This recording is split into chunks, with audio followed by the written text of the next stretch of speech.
에스라 10장 1절부터 17절까지 우리 한 목소리로 합독하도록 하겠습니다. 에스라가 하나님의 성전 앞에 엎드려 울며 기도하여 죄를 자복할 때에 많은 백성이 크게 통곡하매 이스라엘 중에서 백성의 남녀와 어린아이의 큰 무리가 그 앞에 모인지라. 엘람 자손 중 여이엘의 아들 스가냐가 에스라에게 이르되 우리가 우리 하나님께 범죄하여 이 땅 이방 여자를 맞이하여 아내로 삼았으나 이스라엘에게 아직도 소망이 있나니 곧 내 주의 교훈을 따르며 우리 하나님의 명령을 떨며 준행하는 자의 가르침을 따라 이 모든 아내와 그들의 소생을 다 내보내기로 우리 하나님과 언약을 세우고 율법대로 행할 것이라. 이는 당신이 주장할 일이니 일어나소서 우리가 도우리니 힘써 행하소서 하니라. 이에 에스라가 일어나 제사장들과 레위 사람들과 온 이스라엘에게 이 말대로 행하기를 맹세하게 하매 무리가 맹세하는지라. 이에 에스라가 하나님의 성전 앞에서 일어나 엘리야십의 아들 여호하난의 방으로 들어가니라. 그가 들어가서 사로잡혔던 자들의 죄를 근심하여 음식도 먹지 아니하며 물도 마시지 아니하더니 유다와 예루살렘에 사로잡혔던 자들의 자손들에게 공포하기를 너희는 예루살렘으로 모이라. 누구든지 방백들과 장로들의 훈시를 따라 3일 내에 오지 아니하면 그의 재산을 정몰하고 사로잡혔던 자의 모임에서 쫓아내리라 하매 유다와 베냐민 모든 사람들이 3일 내에 예루살렘에 모이니 때는 9째 달 21일이라. 무리가 하나님의 성전 앞 광장에 앉아서 이윌과 큰 비 때문에 떨고 있더니 제사장 에스라가 일어나 그들에게 이르되 너희가 범죄하여 이방 여자를 아내로 삼아 이스라엘의 죄를 더하게 하였으니 이제 너희 조상들의 하나님 앞에서 죄를 자복하고 그의 뜻대로 행하여 그 지방 사람들과 이방 여인을 끊어버리라 하니 모든 회중이 큰 소리로 대답하여 이르되 당신의 말씀대로 우리가 마땅히 행할 것이니이다. 그러나 백성이 많고 또 큰 비가 내릴 때니 능히 밖에 서지 못할 것이요 우리가 이 일로 크게 범죄하였은즉 하루 이틀에 할 일이 아니오니 이제 온 회중을 위하여 우리의 방백들을 세우고 우리 모든 성읍의 이방 여자에게 장가든 자는 다 기한의 각 고을의 장로들과 재판장과 함께 오게 하여 이 일로 인한 우리 하나님의 진노가 우리에게서 떠나게 하소서 하나 오직 아사엘의 아들 요나단과 디과의 아들 야스야가 일어나 그 일을 반대하고 무슬람과 레위 사람 삽부대가 그들을 돕더라. 사로잡혔던 자들의 자손이 그대로 한지라. 제사장 에스라가 그 종족을 따라 각각 지명된 족장들 몇 사람을 선임하고 10째 달 초하루에 앉아 그 일을 조사하여 첫째 달 초하루에 이르러 이방 여인을 아내로 맞이한 자의 일 조사하기를 마치니라. 아멘. 엄청 기네요. 네, 말씀을 읽었는데 벌써 지치네요. 이게 엄청 긴 말씀인데요. 되게 귀한 회복이 이제 일어나고 있는 장면입니다. 에스라가 2차 기환으로 돌아와서 가져왔던 예물들을 풀어놓고 또 예배하고 그리고 알게 된 충격적인 사실이 하나 있었는데 우리가 지금 읽고 있는 통혼 문제입니다. 이스라엘 안에 있던 심각한 문제였던 이방 여인들과 통혼했던 문제를 알게 됩니다. 이스라엘 민족 회복의 중요한 그 목적은 하나님과 관계 회복, 정체성 회복이 큰 두 가지인데요. 여기 이 두 가지 목적에 큰 걸림이 되는 문제였습니다. 과거에 이스라엘이 가나안에 입성하고 가나안 정복해가는 과정 가운데도 하나님께서 이스라엘에게 통혼을 금지하십니다. 통혼을 통해서 이방의 영향을 받고 우상을 섬길 것에 대한 염려를 하시고 진짜 그런 일이 벌어지죠. 당시 이스라엘이 당면한 문제도 비슷합니다. 정체성 확립, 하나님과의 온전한 관계를 성립해 가는 것입니다. 노예로 국가도 없이 살다가 이제 출애굽해서 민족을 이루고 훈련받고 이제 땅을 얻게 되는 장면 가운데 당연히 필요했던 부분이기도 해요. 하나님의 백성이라는 정체성을 세워가기 위해서 이 통혼이라는 게 그때도 큰 걸림이 되었던 것이 분명합니다. 오늘 본문의 이스라엘도 동일해요. 이미 이방 문화에 심각하게 물들어 살았고 통혼에 대한 경각심도 사라졌던 것 같습니다. 근데 에스라가 이렇게 심각하게 놀라는 걸 보면 지금 그래도 하나님이 일하셔서 회복이 일어나고 있고 하나님이 이렇게 일하고 계신 시기에 그 일에 동참하고 있는 이스라엘이 영적으로 이 정도까지 무너졌을 것이다 라고는 생각하지 못했던 것 같습니다. 그래서 처음 이 소식을 접하는 9장에 가서 보시면 기가 막혀서 주저앉았다라는 얘기가 나와요. 성경에 이런 표현이 또 나오는지 모르겠지만 기가 막혀서 주저앉았다라고 합니다. 그리고 울며 기도하고 자기 죄처럼 회개하는 장면 우리가 너무 잘 알고 있습니다. 그리고 오늘 본문 1절에 계속 울면서 회개하고 있고요. 이 장면을 백성들이 보고 모여들게 됩니다. 우리 1절 다시 한번 읽어보겠습니다. 에스라가 하나님의 성전 앞에 엎드려 울며 기도하여 죄를 자복할 때에 많은 백성이 크게 통곡하매 이스라엘 중에서 백성의 남녀와 어린아이의 큰 무리가 그 앞에 모인지라. 에스라가 자기 죄처럼 울면서 회개하고요. 많은 백성들이 크게 통곡하고 따라서 회개하고 모여들게 됩니다. 큰 무리가 그 앞에 모인지라 했는데요. 이 무리들은 일단 당연히 이방인들과 통혼하면서 하나님을 외면하고 우상을 숭배했던 그 죄를 깨닫고 돌아오는 사람들이었을 것이고요. 또 이런 부류도 있었을 것입니다. 민족의 죄를 자기 죄처럼 여기고 에스라처럼 회개하는 사람들도 모여들었을 거예요. 이렇게 대대적인 회개 운동이 일어나게 됩니다. 역사를 보면 그 부흥 운동이 일어날 때 회개 운동이 같이 일어나거든요. 근데 그때도 회개의 그 구심점이 되는 그 시작점이 되는 회개 불씨들이 있습니다. 우리나라 유명한 평양 대부흥 운동 때도 1903년에 그 여자 선교사님들 성경 공부 모임에 강사가 있었는데 하디 선교사님이라는 분이거든요. 한국 교회 전체의 영적인 문제에 대해서 걱정을 합니다. 그러다가 하나님이 이 선교사님을 먼저 회개시키세요. 그래서 그 회개 운동이 퍼져서 평양 대부흥 운동까지 이제 이어져 가게 됩니다. 이 회개 운동을 통해서 한국 교회에 도덕적으로 영적으로 엄청난 각성이 일어나게 되는데 하디 선교사가 그런 문제가 있었던 우리나라에 큰 죄를 저지른 사람은 절대 아닌데 이 한 사람의 회개 운동을 통해서 회개의 불씨가 되게 하시고 또 회개 운동이 일어나게 하셨던 역사가 있습니다. 오늘 본문의 에스라도 이 회개 운동의 시작점이 됩니다. 회개의 불씨가 됩니다. 회개의 불씨가 되는 것, 오늘 저와 여러분도 이런 소망을 잘 품으셨으면 좋겠습니다. 회개의 불씨 되셨으면 좋겠습니다. 2절에 보면 에스라를 통해서 회개의 불씨가 정말 뜨겁게 붙은 사람이 한 명 있는데요. 스가냐입니다. 우리 2절 같이 한번 읽어보겠습니다.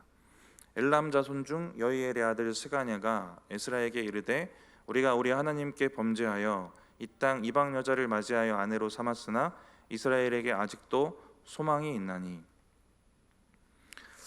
회개의 불씨가 얼마나 제대로 붙었냐면 이 스가냐라는 사람이 지금 누구랑 비슷한 심령이 됐냐면 에스라랑 비슷한 심령이 됩니다. 에스라랑 같은 심령으로 민족의 죄를 자기 죄처럼 회개하고 있어요. 아까 말씀드렸듯이 모여든 사람이 진짜 죄 지어서 회개하려고 모여든 사람, 아니면 에스라처럼 자기 죄로 여기고 회개하는 사람인 건데 지금 이 스가냐도 에스라와 같은 심정으로 지금 나오고 있는 거거든요. 10장의 마무리는 통혼한 사람의 명단으로 마무리가 됩니다. 18절부터 이어지는데 통혼한 사람, 죄 지었던 사람의 명단에 스가냐가 없어요. 그런데 공동체의 죄를 자기 죄처럼 여기고 회개하는 겁니다. 에스라가 통회하면서 기도할 때 그 민족의 죄에 자기를 포함시켜요. 그래서 9장에 가서 보면 우리의 죄라는 이 표현이 엄청나게 많이 나옵니다. 근데 스가냐도 우리 읽었던 2절을 보시면 우리가 우리 하나님께 범죄했다라고 얘기를 해요. 자기 죄처럼. 에스라와 스가냐는 민족의 죄를 자기 죄처럼 아파하는 사람입니다. 민족의 죄를 자기 죄로 여길 수 있는 그런 영성. 민족의 죄가 자기 죄로 여겨지는 사람은 어떤 사람일까? 어, 민족의 죄를 보려면 스스로 자기 죄도 먼저 보고 스스로 자기 먼저 돌아보고 자기를 잘 지켜야 하는 것이 너무 당연합니다. 제가 가끔 드리는 얘기가 있는데 평생 자기 신앙의 문제에만 매여서 신앙생활하는 사람이 있고 내 신앙의 문제를 넘어서 남을 위해서 더 크게는 하나님의 나라와 비전을 위해서 신앙생활하는 사람도 있습니다. 이 두 가지 부류가 분명히 있어요. 그런데 내 신앙을 잘 지켜야 그 이후의 것들을 할 수 있는 게 너무 당연합니다. 내 신앙을 잘 지켜야지 민족의 죄를 슬퍼할 여력이 생겨요. 에스라도 7장 10절 보시면 말씀을 잘 아는 사람이었고 알기만 하는 게 아니라 잘 지켰던 사람입니다. 그래서 이 말씀을 잘 가르치고 전파하려는 소망과 비전을 품었던 사람이에요. 말씀에 충만한 사람이었고 그 율법에 대한 지식이 그냥 지식으로 끝나는 것 아니고 그대로 살기 위해서 노력한 사람입니다.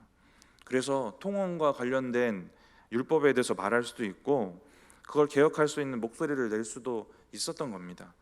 에스라가 자기를 잘 못 지키는 사람이었으면 이런 목소리 내봤자 영향력이 없었겠죠. 에스더도 결국 이방 왕이랑 결혼한 거 아닙니까? 에스더는 이런 개혁에 목소리 낼 수는 없을 것 같아요. 결론적으로 우리가 에스더를 평가할 때 신앙의 사람으로 평가합니다. 이방 왕과 결혼했지만 자기 신앙의 정체성, 이 믿음을 잘 지켰던 사람이긴 해요. 그런데 이 개혁의 중심에는 아마 있을 수는 없을 겁니다. 제가 드리고 싶은 말씀은 먼저 우리가 우리의 신앙, 우리 자신을 잘 지켜야 한다는 겁니다.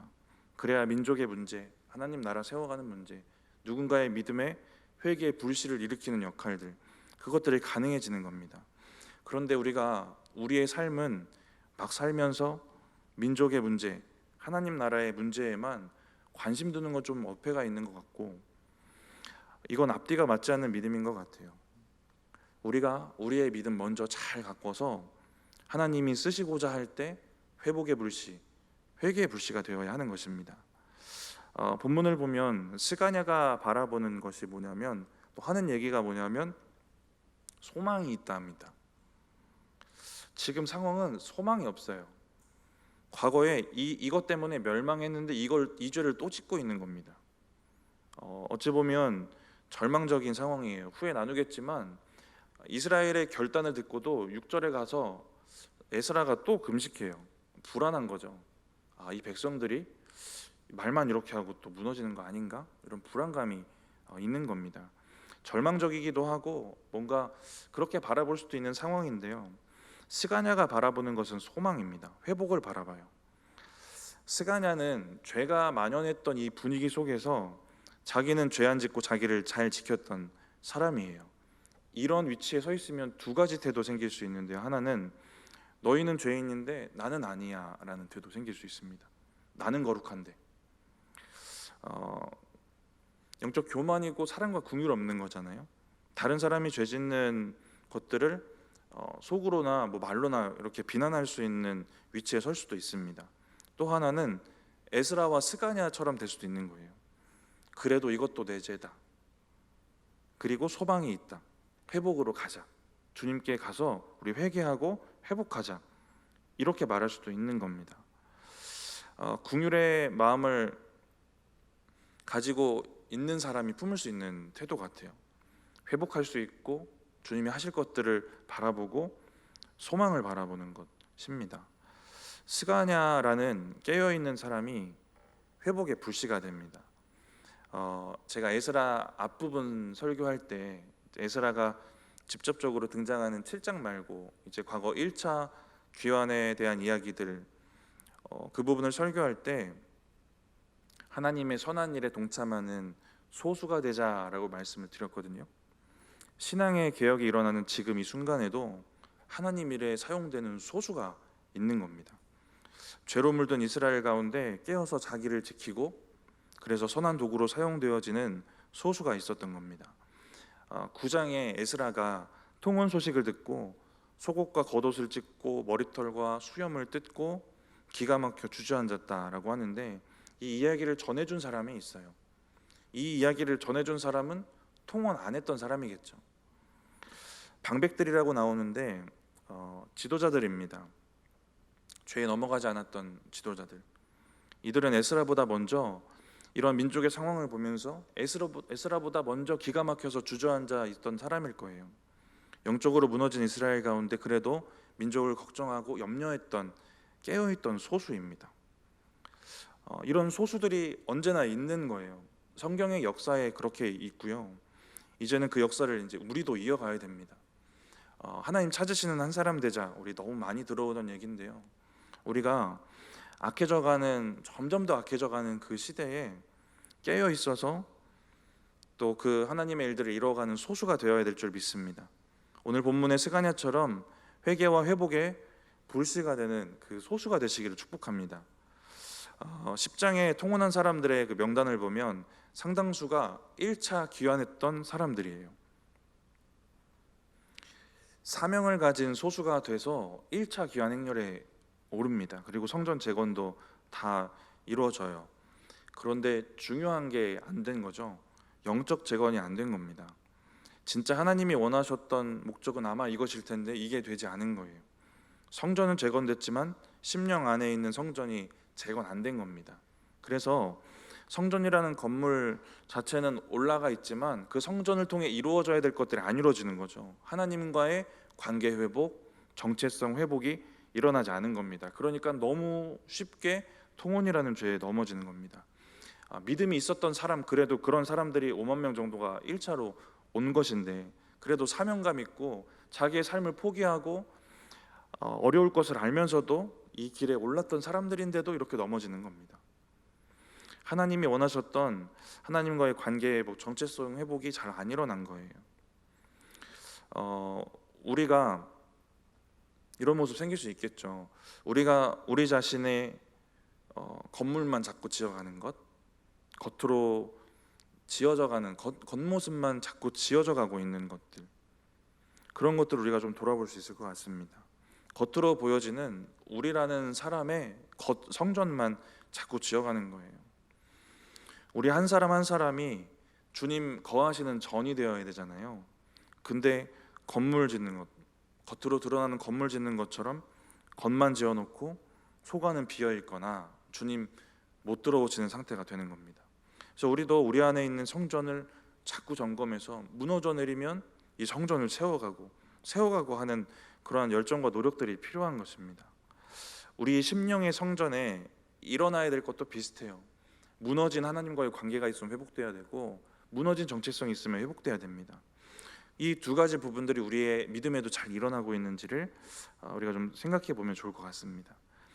회복이 일어난 소수가 그래도 있어요. 그러면 그 사람은 또 다른 사람의 회복의 불씨가 됩니다. 우리 3절 이어서 같이 한번 읽어보겠습니다. 곧 내 주의 교훈을 따르며 우리 하나님의 명령을 떨며 준행하는 자의 가르침을 따라 이 모든 아내와 그들의 소생을 다 내보내기로 우리 하나님과 언약을 세우고 율법대로 행할 것이라. 회복의 불씨가 된 지금 스가랴가 하는 얘기거든요. 스가랴가 무슨 얘기를 하냐면 3절에 주님의 교훈을 따르고 하나님의 명령을 떨며 준행하는 자의 가르침을 따라. 근데 원어를 보면 이게 이 한글은 한 명의 대상을 이렇게 꾸며놓은 얘기 같은데 두 대상을 지칭하고 있습니다. 한 명은 당연히 에스라고요. 또 다른 사람들은 에스라 전에도 계속해서 이스라엘을 교훈하려고 했던 깨어있던 소수입니다. 신앙이 무너져가는 이스라엘 민족 속에서 하나님의 명령을 두려움으로 받고 주님의 말씀을 지키면서 살았던 사람들이에요. 그래서 민족들에게 주의의 말씀을 전하고 권면했던 사람들입니다. 이렇게 두 가지 부류로 잘 정리해서 번역한 번역을 보면 이렇게 번역이 됩니다. 이제 우리는 하나님의 명령을 두려워하면서 받드는 분들의 권면과 또 에스라 제사장님이 가르침을 따라서, 그리고 이어지는 그 내용들입니다. 이미 회복이 일어나서 아니면 이미 깨어 있어서 누군가의 회복의 불씨가 되어주는 사람들이 있었던 겁니다. 에스라의 때에 이것들이 구체적으로 이루어지고 또 진행되었지만 그 전에도 불씨가 되어졌던 사람들이 있었던 것입니다. 우리 4절 이어서 읽어보겠습니다. 이는 당신이 주장할 일이니 일어나소서, 우리가 도우리니 힘써 행하소서 하니라. 스가냐가 직접 뭐 이렇게 이방 여인들과 결혼했던 거를, 이방 여인들을 끊어내고 이렇게 하겠습니다라는 얘기를 스스로 해요. 그런데 이 일을 진행할 사람은 에스라 당신입니다라는 얘기를 합니다. 2절에서 하는 얘기, 3절에서 하는 얘기, 그리고 지금 4절에 직접적으로 말하는 얘기가 뭐냐면 에스라를 지지하는 얘기입니다. 통혼과 관련된 신앙개혁을 진행하십시오, 일어나십시오, 우리가 돕겠습니다, 지지해 주겠습니다라는 얘기를 하는 겁니다. 제가 후에 개척을 기도하고 있는데, 개척하면 스가랴 같은 성도가 많았으면 좋겠다는 생각이 듭니다. 그러려면 에스라 같은 존재가 되어야 될까요, 제가? 네, 스가랴 같은 성도 많으면 좋겠다라는 생각이 들어요. 목사님 제가 돕겠습니다, 하시려는 일을 하십시오, 이러는 거잖아요. 근데 이걸 좀 제가 생각해 보다가 스가랴가 참 귀하다라고 생각이 들었던 건, 그런 말을 해주는 사람이 영적으로 깨어 있는 겁니다. 근데 교회에 보면 영적으로 안 깨어 있고 육적인 시선으로 이런 말 해주는 사람이 있거든요. 그런데 스가랴 같은 사람이 있으면 참 좋겠다는 생각이 들어요. 자기 생각대로 육적인 방법으로 목사님 하려는 일 하세요 이렇게 막 지지해주고 하려는 사람들이 있거든요. 근데 그게 진짜 좋은 지지가 되지 않는 경우들이 생깁니다.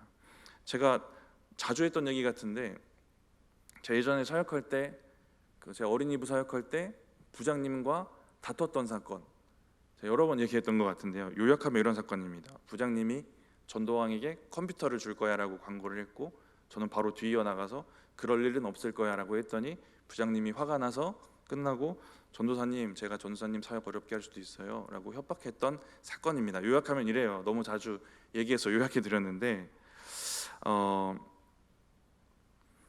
그럴 일 없을 거라고 제가 바로 이 말을 주워 담았어요. 왜냐하면 그 당시 주일학교 제가 맡았던 아이들에게 이런 식의 접근이 영적으로 좋지 않다라는 저의 판단이 있었습니다.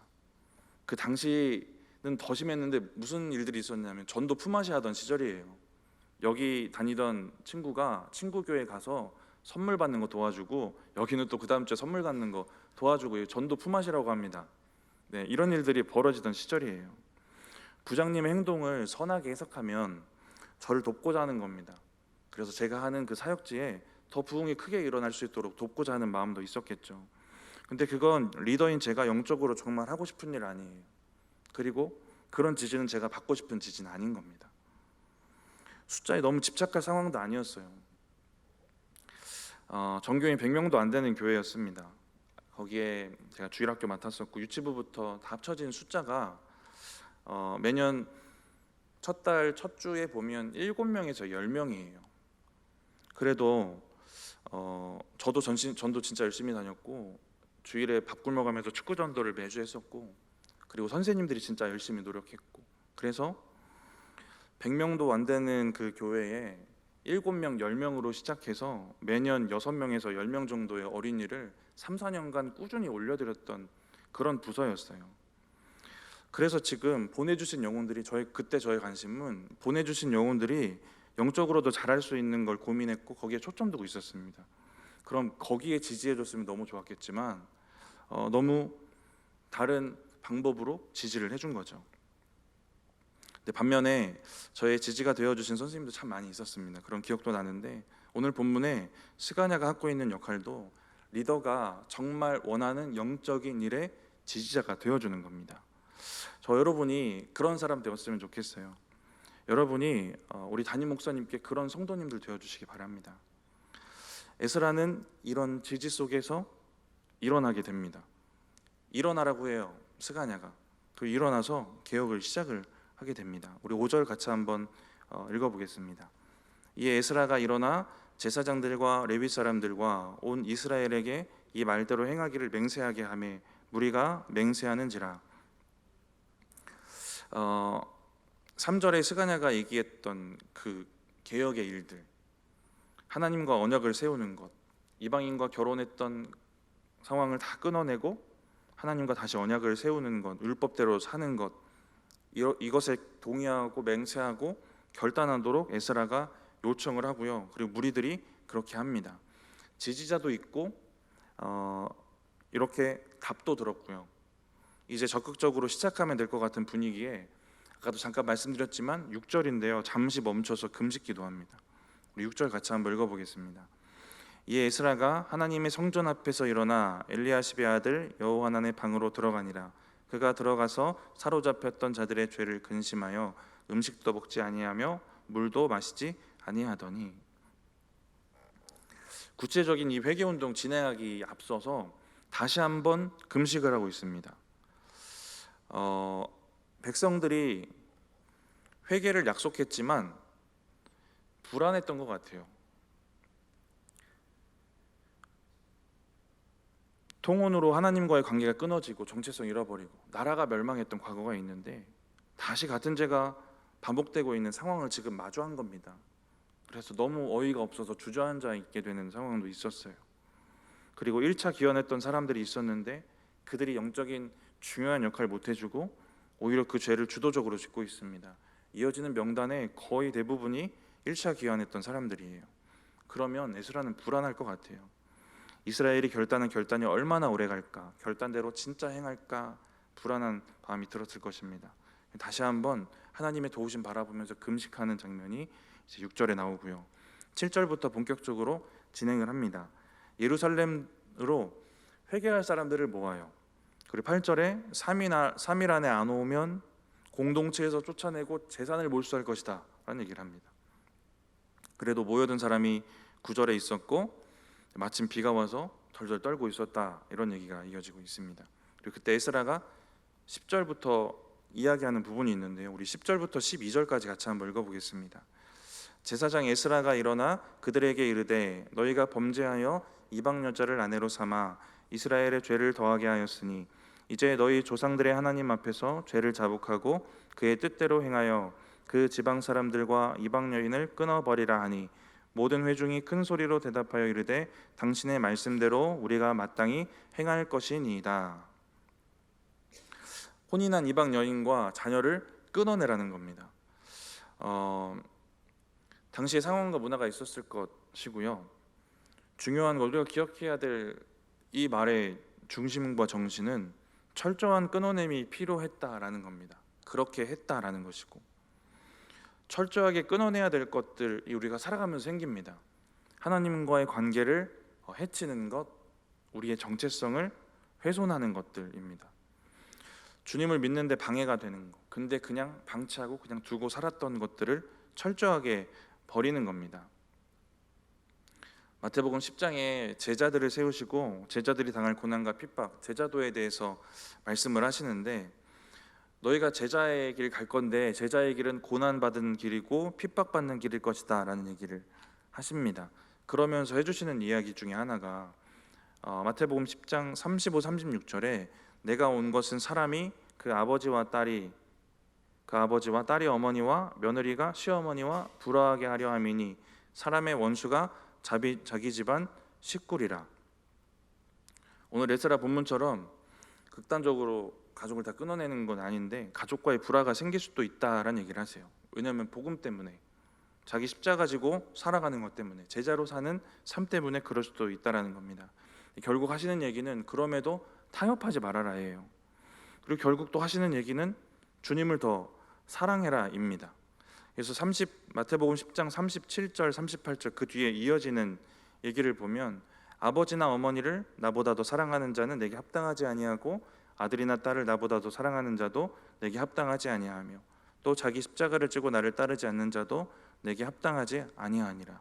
하나님과의 관계 회복을 위해서, 정체성 회복을 위해서, 또 주님을 더 사랑하기 위해서 어떤 타협도 안 하고 끊어낼 거 끊어내고 철저하게 주님 주신 십자가 지고 가란 얘기입니다. 오늘 에스라의 상황과 마태복음 10장의 상황을 종합해 보면 그렇습니다. 어떤 타협도 안 하고 끊어낼 것 단호하게 끊어내고 철저하게 주님이 주신 십자가 지면서 주님 주신 말씀을 순종하면서 사는 삶입니다. 우리가 하나님 말씀대로 살아야 되고 그렇게 살지 못하던 거 끊어내고 죄 끊어내고 그렇게 살아야 됩니다 라는 얘기 너무 많이 들었습니다. 철저히 회개하고 타협하지 않고 철저하게 말씀으로 돌아가는 거. 우리가 이렇게 회복되어질 때 정말 회복되어야 될 것이 있는데 동기입니다. 왜 그렇게 사는가? 왜 그렇게 회개해야 되는가예요. 이 레위기는 하나님이 이스라엘에게 주시는 규례들이에요. 이걸 지키라고 주시는 말씀들이 거기 써 있거든요. 근데 왜 그래야 되는지 그 이유를 중간중간 얘기를 하세요. 레위기 18장에도 그 이유가 등장합니다. 레위기 18장에는 이방의 풍속을 따라 살지 말고 하나님 말씀대로 살아라. 오늘 통혼 문제랑도 좀 맞닿아 있는 부분이 있죠.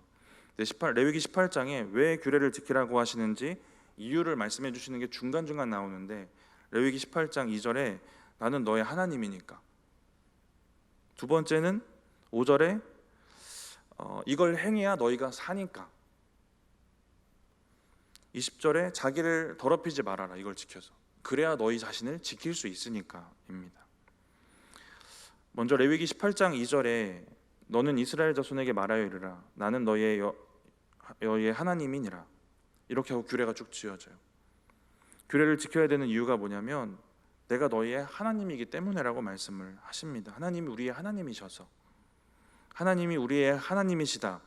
이게 가슴에 박히고 가슴에 의미 있게 들리는 사람은 누구냐면 구원받아서 하나님의 백성 된 사람들이에요. 세상 사람들은 이게 그렇게 뜨겁게 들리진 않을 건데 우리는 이게 뜨겁게 들려야 되는 겁니다. 내가 너희의 하나님이니 너희도 거룩해라. 너희도 계명을 지켜라. 이 말씀이 심령을 두드릴 때 반응이 되는 사람은 구원받은 사람인 것입니다. 이게 저와 여러분이 가진 정체성이고 그것이 저와 여러분이 하나님의 말씀대로 사는 동기가 되어야 됩니다. 하나님이 우리의 하나님이시기 때문에 이게 우리의 믿음의 동기가 되어야 되는 것입니다. 오늘 에스라 본문에 이스라엘이 처참하게 무너진 부분이 이것입니다. 하나님과의 이 관계, 그로부터 시작된 정체성, 하나님이 구원하셔서 맺어진 관계, 하나님이 구원하셔서 생겨진 그 정체성이 무너져 있는 겁니다. 그러니까 철저하게 말씀으로 돌아가려는 오늘 본문의 노력은 이 근본적인 회복을 바라보면서 시작되고 마무리되어야 되는 겁니다. 레위기를 통해서 주셨던 계명들은 우리가 이걸 잘못 보면 불편합니다. 불편하게 하시는 것 같아요. 근데 이건 주어진 이 말씀을 주시는 목적들을 보면 하나님이 그들을 사랑하시기 위한 하나님의 요청입니다. 그들과 함께 계속 그 관계를 유지하시고 사랑하시려는 하나님의 의지이기도 해요. 내가 너희의 하나님이니까 계명을 잘 지켜라. 그러면 내가 계속 너희의 하나님이 되어서 너희를 지키고 인도할 것이다 라는 얘기가 이어지는 거잖아요. 사람이 계명을 지킬 때 하나님이 득보실 게 하나도 없잖아요. 그죠? 사람이 계명을 지키면 그냥 그 사람이 하나님의 거룩한 백성인 게 계속 되는 겁니다. 그 순종이 그 백성인 걸 지켜주는 거예요. 레위기의 계명들은 그 백성들을 위한 계명이 됩니다. 우리에게 은혜 베푸시고 우리를 축복하시고 우리를 인도하시고 우리를 지키시고 보호하시기 위한 하나님이 사랑하시려는 의지이기도 해요. 계명을 지켜야 거룩한 백성에게 베푸실 이 은혜를 베푸실 수 있기 때문에 그렇습니다. 하나님이 말씀대로 살라고 계명을 주시는 이유는 여기서 하나님이 가지신 동기는 사랑이에요. 그러면 말씀대로 살려는 우리의 동기에도 사랑이 있어야 되는 겁니다. 오늘 에스라가 회복하는 이 상황을 바라보면서 에스라가 주장하는 이 회복, 이스라엘이 지금 회복해야 되는 이 일들 가운데 가장 먼저 회복돼야 될 건 하나님을 향한 이 마음들인 겁니다. 이 동기들. 우리도 하나님과 동일한 동기로 계명을 지켜나가야 되는 것입니다. 사랑하기 때문에라는 이 동기가 분명히 있어야 되고 이게 회복되어져야 된다. 에스라는 과거 나라가 망한 원인을 통혼으로 봐요. 과거의 과오를 반복하는 장면 오늘 본 것이고 통혼 문제를 회개하고 회복하는 일들을 벌이게 됩니다. 이러한 맥락 가운데 이런 논리 속에서 오류가 생기지 말아야 되는 것은 다시 망하지 않기 위해 우리가 하나님의 말씀대로 살아야지, 다시 심판받지 않기 위해서 하나님 말씀대로 살아야지, 이런 오류가 생기면 안 되는 겁니다. 이스라엘에게. 그럼 어떻게 되어야 되냐면 말씀드렸듯이 하나님과의 관계 회복, 정체성 회복, 이것의 근본적인 목적을 올라가면 말씀드렸듯이 그 동기에 사랑이 있다라는 겁니다. 하나님 사랑해서 하나님 우리 사랑하고 우리가 하나님 사랑하는 그런 동기와 관계들이 회복되는 게 목적이다라는 겁니다.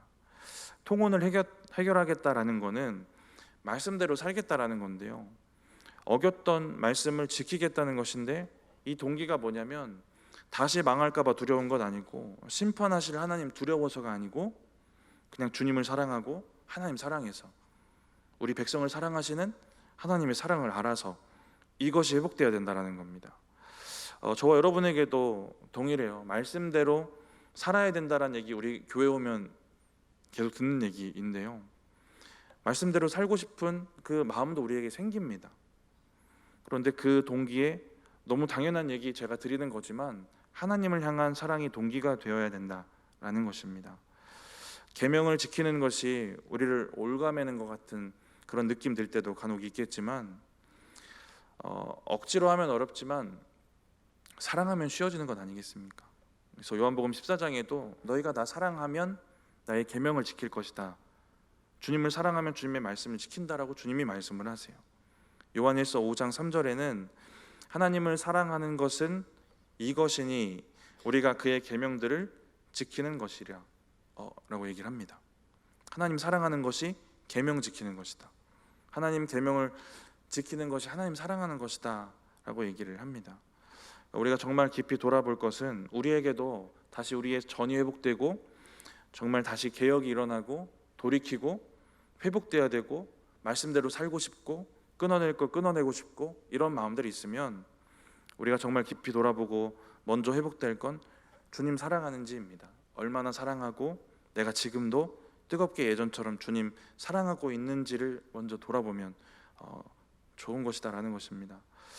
하나님의 규례와 이 법도를 지키면, 레위기를 보면 그러면 너희가 살 것이다라는 얘기를 하시거든요. 근데 잠언 19장 말씀에도 계명을 지키면 자기 영혼을 지킨다고 말씀을 하세요. 다시 한번 확인할 수 있는 건 하나님이 우리를 위해 계명을 지키라고 하신다라는 것입니다. 그래서 우리를 지키시고 살리시기 위해서 그 사랑의 관계를 다시 확인하시고 또 주시기 위해서라는 것들을 기억하셨으면 좋겠습니다.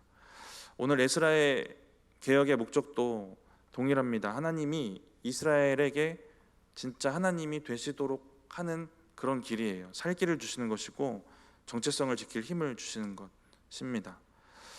관계 회복과 정체성의 회복이고 그 중심에 하나님은 우리를 향한 사랑, 우리는 하나님을 향한 사랑이 그 동기가 되어져 있어야 된다라는 것입니다.